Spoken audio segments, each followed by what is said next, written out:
Thank you, Mr. Chairman. Today's hearing covers two items, both of which are packages of gun control bills. Before I continue, I'd like to express my deep shock and horror, particularly at the event 2 weeks ago in Uvalde, Texas. 19 children, two teachers lost their lives as a result of a despicable act of mass violence. I know every member of this committee joins me in mourning with the community and praying for the families, friends, and loved ones of the victims. It's easy to understand the outrage, the anger, and the frustration that emerges after events like these. Mass shootings like the one in Uvalde and the one 3 weeks ago in Buffalo and more recently in Tulsa, in my own home state of Oklahoma, are happening all too often. I understand the desire to do something, anything, to make these tragedies stop. Sadly, the causes of these events are deeply complex and do not break down easily into a single soundbite. Our nation is in the midst of a widespread mental health crisis.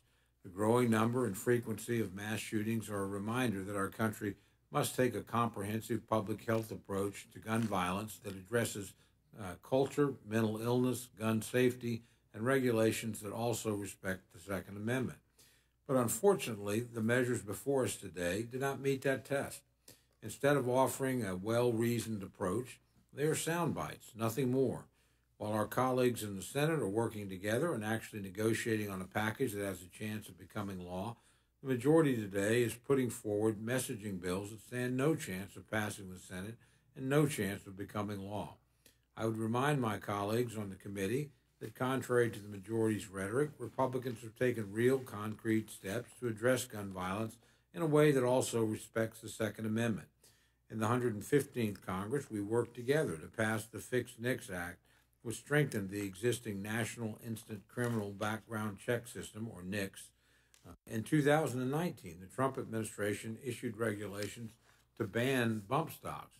We've consistently supported funding for enhancing mental health services across the country, both in our annual appropriations bills and as part of the CARES Act in 2020.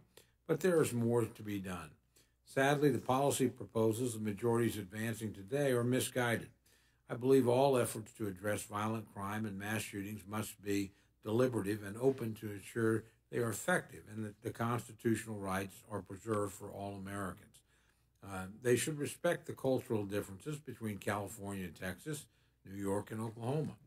They should protect the rights of the 99.9% of gun owners who are law-abiding citizens rather than imposing collective punishment on everyone for the sins of a few, horrible though those sins may be. But instead of pursuing that course, the majority is instead moving a variety of bills that will limit the rights and due processes of law-abiding gun owners. They are seeking to impose regulations from Washington that will limit the rights of everyone. That's deeply unfortunate. The first package I'll discuss, H.R. 2377, establishes a federal procedure for the extreme risk protection orders, or so-called red flag laws. This bill, if enacted into law, would allow individuals to seek out a court order requiring a firearms owner to surrender his or her firearms if the court finds the firearm owner poses a risk to themselves or to others. Many states have enacted red flag laws in recent years, and it should remain up to the states to do so if they can do so in a way that protects due process rights and the Second Amendment rights of law-abiding citizens. It should not be for Washington to impose such laws on states that neither want nor need them. Unfortunately, H.R. 2377 does just that. Not only does it impose a one-size-fits-all regime on everyone, but my Republican colleagues on the Judiciary Committee have expressed concerns that the bill provides insufficient due process protections for respondents. As such, the bill may violate the due process protections contained in the Fifth and 14th Amendments. They are insufficient mechanisms to protect respondents from unscrupulous individuals seeking to harass otherwise responsible gun owners. And this is particularly concerning given the significant legal bills that may result from defending against frivolous applications. The majority's other package, H.R. 7910, encompasses 8 bills. These include measures that are duplicative, like the title of the bill banning bump stocks, which are already banned under federal law. The bill fails to take into account the needs of hunters, including subsistence hunters, who rely on these weapons to feed themselves and their families. And it includes no exceptions for those who need firearms for their own security.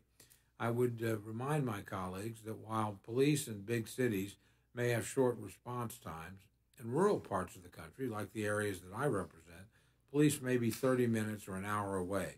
Citizens have the right to protect themselves, and they have the expectation that they will be able to do so when the police cannot get to them.